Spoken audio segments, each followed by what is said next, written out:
ඉතින් මේ තියෙන්නේ අභ්‍යවකාශයේ තියෙන කුණු. නිකන් කුණු නෙවෙයි මිනිස්සුම ගිහිල්ලා දාපු කුණු.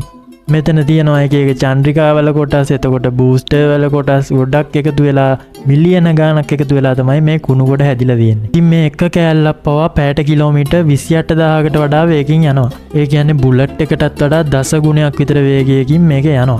මේකේ තියෙන අනතුර තමයි දැනට තියෙන සැටලයිට් වලට හරි එහෙම නැත්නම් අභ්‍යවකාශ මධ්‍යස්ථානෙට හරි ගිහිල්ලා මේ චූටි කෑල්ලක් වැදුනත් ඇති ඒක විනාශ වෙලා යන්නේ.